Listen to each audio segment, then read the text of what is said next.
Chers amis, avant que nous commencions cette entrevue, je vous invite évidemment à aimer, à commenter, à partager et à vous abonner à la chaîne, c'est très important. Vous êtes plus de 2 tiers à écouter mes entrevues et à ne pas vous abonner, donc n'hésitez pas à vous abonner, c'est très précieux. Merci beaucoup.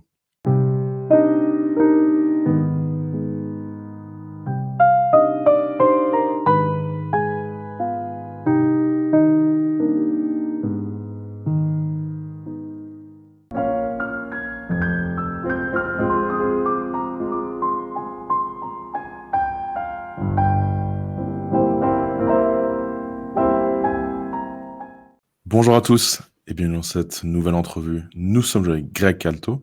Greg Calto a écrit 7 ouvrages: L'homme intégral, la méthode complète pour réunir des hommes.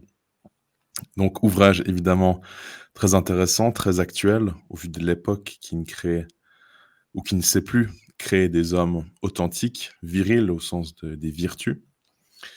Donc nous allons aborder évidemment ce sujet central, mais tout d'abord évidemment, mille merci cher Greg Calto d'avoir accepté mon invitation. C'est moi. Merci à vous et bonsoir à nos auditeurs.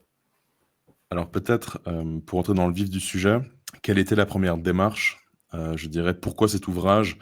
Et quel est votre constat général sur la situation actuellement, je dirais, pour les hommes en Occident et peut-être plus particulièrement en France et en Suisse? La jeunesse du livre, elle s'explique de la manière suivante. Une question me taraudait, c'était la suivante. Comment on peut arriver à tenir ensemble ce qui fait, ou ce qui a fait de tout temps l'édifice masculin, c'est-à-dire le côté, on va dire, vertueux, le côté bonhomme, disons, tout ce qui fait la vie bonne en dehors de la révélation, et comment on pouvait articuler ça avec la révélation. Parce que euh, il me semblait qu'il y avait une difficulté à rester un homme en devenant catholique, ou en tout cas à pouvoir être les deux ensemble. Et donc, il me paraissait normal, enfin logique en tout cas, que celui qui est l'homme le plus complet, qui ait jamais été, qui est le Christ lui-même, euh, soit pas antagoniste avec ce qui précédait, c'est-à-dire les recettes des anciens, des antiques, des Grecs, des Romains, etc. Et c'est d'abord parti d'une question à résoudre, et ça a été le début de cette enquête. Cette enquête, elle a donné au final ce livre. C'est comme ça que les choses ont commencé. Alors, ce que vous dites déjà à la page 25, donc je vais vous citer, puisqu'évidemment, selon vous, devenir un homme, c'est reprendre attache avec cet appel fondamental en dehors duquel notre vie ne peut être qu'égarement. Donc c'est une tension vers le bonheur et parfois contrariée par des blessures passées, des liens qui entravent, qui nécessitent des arbitrages courageux et parfois des ruptures. Donc en gros, selon vous, la finalité de l'homme, c'est trouver son bonheur, donc d'une certaine manière du sens. Oui, oui, oui, oui. C'est compliqué de vivre sans sens. Et le sens de la vie humaine, il est donné par la poursuite d'un but. On dit en morale assez classiquement, la morale, c'est la science de l'agir humain. On dit ce qui est premier dans l'intention et dernier dans l'exécution. C'est-à-dire ce que vous poursuivez, c'est ce qui va donner votre direction. C'est un peu comme en randonnée. Votre but à atteindre, votre point à atteindre, le refuge, votre point d'arrivée, etc., c'est ce qui va commander ensuite ce que vous allez faire. Et le bonheur, c'est le moteur de l'homme, si je puis dire. C'est-à-dire c'est ce vers quoi il tend. C'est moins un état d'être qu'un processus. Mais c'est en même temps aussi une finalité. Alors, je l'explique aussi dans le propos du livre, ce bonheur, il est atteignable en partie dans cette vie, mais il est bien plus encore une récompense, enfin quelque chose qui attend l'homme de manière complète, sans phare, dans la vie après la mort. Et là, on ne peut pas faire l'économie, évidemment, de se passer d'une révélation particulière qui est la révélation chrétienne. Alors peut-être qu'est-ce qui détruit l'homme à l'heure actuelle de nos jours?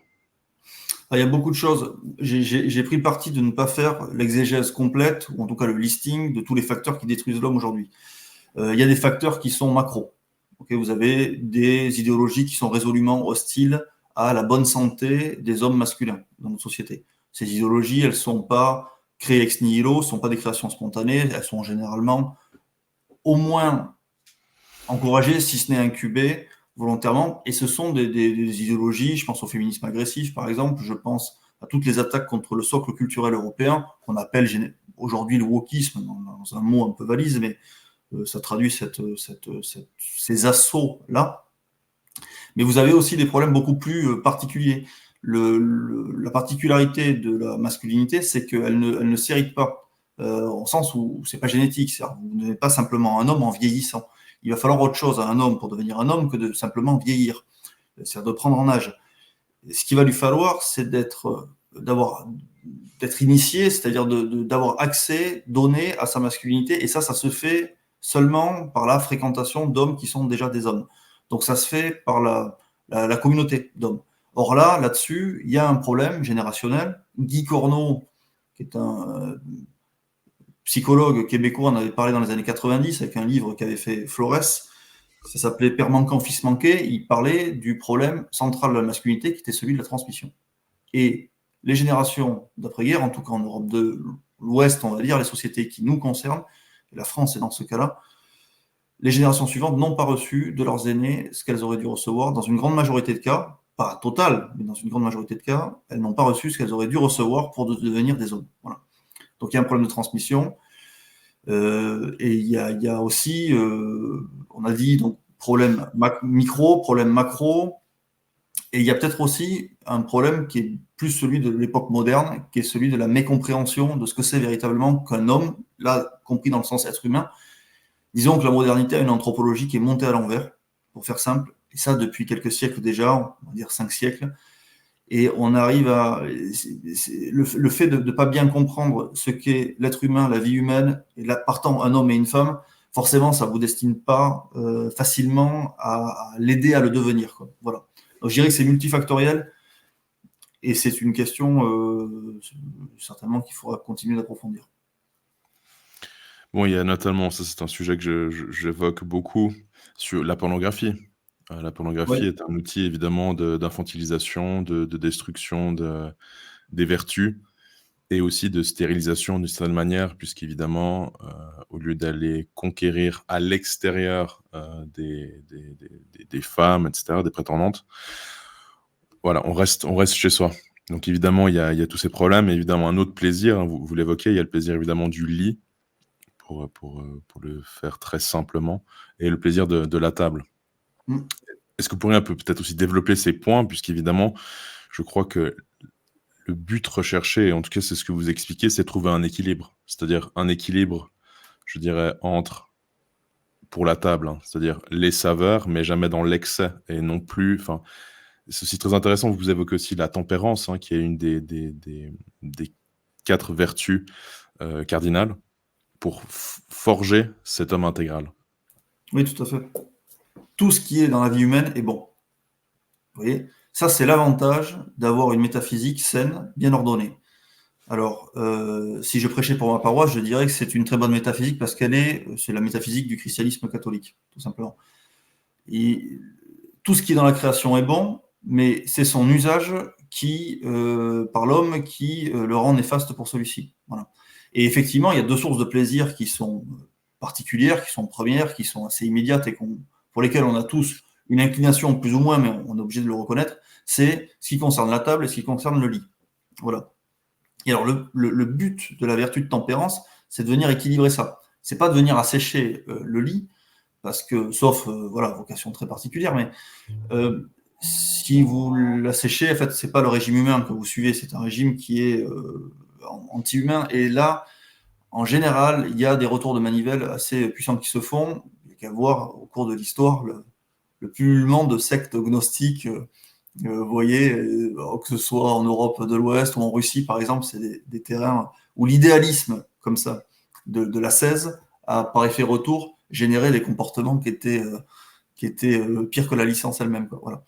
Et la tempérance, c'est la vertu, c'est une des vertus cardinales, donc une des 4 vertus fondamentales, c'est la vertu de la maîtrise de soi.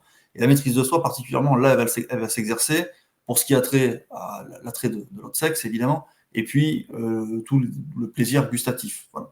Alors évidemment, il y a la tempérance dans le regard, dans l'ouïe, etc. On pourrait rajouter, mais c'est quand même les 2 points sur lesquels il faut faire un peu attention et sur lesquels il faut un peu équilibrer les choses. Pour que le plaisir et ce qui y a de bon dans la vie serve la croissance de l'homme et pas vienne le desservir en le détruisant. On parlait plutôt de la pornographie. Eh bien, toute l'énergie, pensez autant à l'énergie et à vraiment à l'essence masculine gaspillée dans chaque instant de pornographie visionnée et vécue. Et dites-vous que c'est autant de temps, d'énergie, de moyens qui ne sont pas consacrés à construire quelque chose, à faire une œuvre bonne pour ses semblables, et donc forcément pour soi-même. Parce que ce qu'on fait de bon pour autrui, ça a une bonté pour soi aussi. Vous voyez, et c'est une catastrophe. Enfin, je veux dire, c'est un génocide silencieux.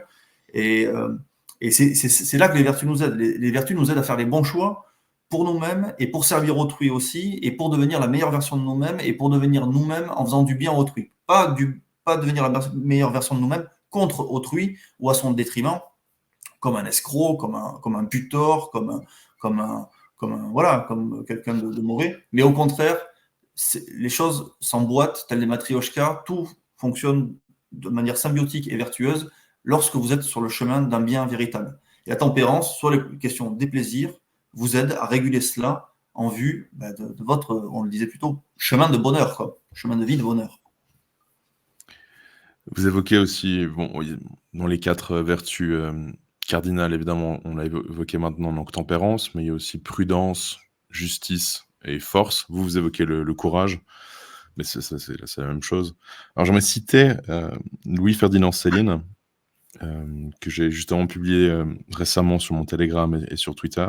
Ça fera peut-être un lien aussi avec votre ouvrage, puisqu'évidemment, vous évoquez l'importance. Donc, il y a bonheur, recherche du bonheur, action, et recherche de la vérité. Et ça, c'est ce que vous évoquez aussi, c'est un point important. C'est que l'homme a pour finalité aussi la recherche de vérité. Et c'est quelque chose qui est en lui et qu'il sent. Alors, je cite Louis-Ferdinand Céline dans son Voyage au bout de la nuit. Mentir, baiser, mourir. Il venait d'être défendu d'entreprendre autre chose. On mentait avec rage au-delà de l'imaginaire, bien au-delà du ridicule et de l'absurde, dans les journaux, sur les affiches, à pied, à cheval, en voiture. Tout le monde s'y était mis. C'est à qui mentirait plus énormément que l'autre. Bientôt, il n'y eut plus de vérité dans la ville. Le peu qu'on y trouvait en 1914, on en était honteux à présent. Tout ce qu'on touchait était truqué. Le sucre, les avions, les sandales, les confitures, les photos. Tout ce qu'on lisait, avalait, suçait, admirait, proclamait, réfutait, défendait. Tout cela n'était que fantômes haineux, trucage et mascarade. Les traîtres eux-mêmes étaient faux. Le délire de mentir et de croire s'attrape comme la gale. Alors là, on va évidemment parler de la prudence. J'évoquais aussi cela parce que nous sommes dans une époque aussi où il est très compliqué d'aller sur certains terrains, d'évoquer certaines vérités, sans se griller les ailes ou sans finir en prison. Je pense que je n'ai pas besoin de faire la liste des sujets interdits. Mais alors, comment trouver l'équilibre entre vérité et prudence au vu de la situation actuelle et finalement aussi être un homme, c'est-à-dire un homme courageux. Tout à fait. D'ailleurs, vous venez de dire une chose qui est essentielle, c'est-à-dire que les vertus sont interconnectées entre elles, elles ne sont pas séparées. Vous voyez, la vertu de prudence va vous servir à devenir, par exemple, un homme courageux. Pourquoi ? Parce que vous allez poser un acte juste. Vous avez déjà 3 vertus réunies, et si vous modérez votre goût je reste tranquille, j'ai pas d'embrouille, ben vous faites, en posant l'action bonne, vous venez aussi, félicitations, de mobiliser la vertu de tempérance. Donc les vertus sont interconnectées entre elles. On vient de le démontrer avec cet exemple. Comment on fait aujourd'hui ? C'est une vraie question. Alors, si vous êtes chrétien, bon, vous avez une voie royale toute tracée pour dire la vérité et poser des actes en fonction. Ça s'appelle le martyre, quoi. Voilà. L'aboutissement de la vérité non reçue, c'est le martyre. Le modèle, évidemment, du martyr, c'est la mort du Christ. On croit, hein, c'est sa passion, sa mort. Suivi de sa résurrection, évidemment, mais c'est quand même sa mise à mort. Pour la vérité, parce qu'il est la vérité. Alors, il ne s'agit pas de dire à nos semblables ruez-vous pour aller vous faire dégonder par les organisations coercitives que l'époque promeut, ou en tout cas fait prospérer. C'est une vraie bonne question. Je pense qu'il faut faire ce qu'on peut faire à hauteur de ses moyens. La prudence, c'est aussi ça. C'est dans la vertu de courage, par exemple, ni la témérité. La témérité, c'est sous-estimer le danger. C'est-à-dire, je pense que moi tout seul, je vais renverser la République française, par exemple. C'est un très mauvais calcul. Vous n'allez pas y arriver, et il y en a un seul qui va être renversé, c'est vous-même. Voilà. Donc, et l'excès, c'est, enfin, l'excès opposé, c'est la lâcheté, évidemment. C'est de se dire, je vois le truc, mais je n'y vais pas. Donc, il ne faut pas être téméraire, il ne faut pas sous-estimer le danger, il ne faut pas penser qu'on a plus de moyens qu'on en a. Par contre, chacun, là où il est, avec ce qu'il a, peut faire du bien, et du bien véritable, et notamment, on peut diffuser aussi la vérité. Alors évidemment, ça peut coûter un peu cher.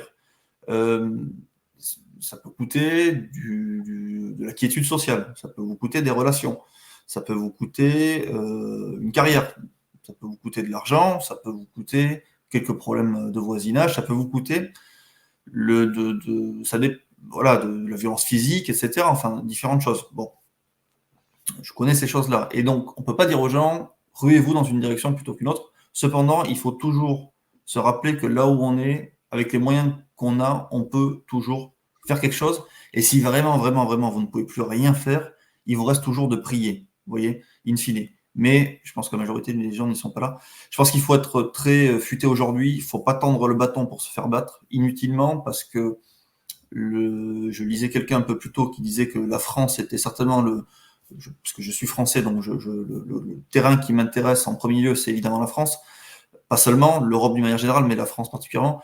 Il disait la France est quand même le seul pays où le patriotisme est une tare sociale. Vous voyez, et tout ce qui peut aller avec l'intérêt véritable pour vos semblables, pour la vie humaine, pour le devenir de la société, pour le devenir de votre pays, vous allez le payer très cher, infiniment plus cher que les gens qui prédatent continuellement dans ce même pays et sur votre dos. Voilà. Donc ça, il faut en être conscient, et ça doit garder de tout excès. Non pas par lâcheté, non pas par caractère timoré, mais parce que le prix va être disproportionné pour l'effet accompli, quoi. Voilà. Cependant, là où vous êtes, comme vous êtes, partout, il y a du bien à faire.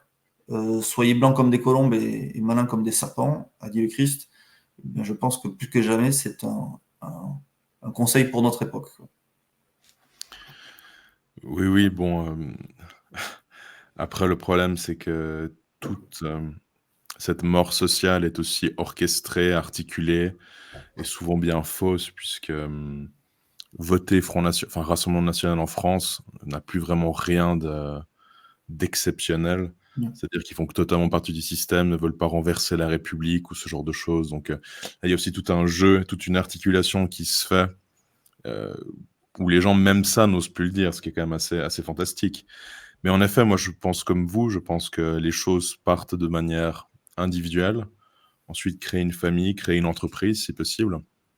Être dans l'action, donc ça, on va aussi en parler après. Avoir des projets et surtout assumer ses convictions. Là, je prépare aussi une vidéo là-dessus, où je fais le lien entre extrême droite et pornographie, puisqu'évidemment, les gens consomment du contenu dit dissident dans leur chambre à coucher ou à la salle de bain aux yeux de personne, hein, sauf du bon Dieu. Donc déjà, la première chose qu'il est possible de faire, en tout cas, il me semble, c'est d'assumer ses convictions. Être un démocrate participatif, si ça fait plaisir à certains, bon, voilà. Mais vous serez beaucoup plus efficace de parler à vos collègues de travail, de vos dernières lectures ou de la dernière vidéo que vous avez visionnée, par exemple, pour essayer de convaincre les personnes autour de vous, quitte à vous condamner, entre guillemets, à être le facho de service. Mais il me semble que ça n'a pas vraiment d'importance au vu de la situation dans laquelle nous sommes et surtout de l'importance de dire la vérité. Oui, tout à fait. Ouais. Et il faut voir comment les choses évoluent, mais j'ai vraiment l'impression que depuis 20 ans, c'est l'avantage d'être un peu vieux, c'est-à-dire qu'on commence à prendre non pas le temps long, mais un temps un peu plus long que celui constaté par ceux qui sont plus jeunes. C'est-à-dire qu'on va de plus en plus vers des choix très binaires. En fait, le spectre des possibles et des possibilités et des peut-être et des nuances, etc., est en train de se rétrécir drastiquement. Et on va certainement vers des temps où ça va être oui ou non, quoi. Voilà. Je pense de plus en plus à la méditation des deux étendards de Saint Ignace de Loyola. C'est-à-dire qu'à la fin, il y a deux camps, en fait. Et à la fin, il y a deux camps.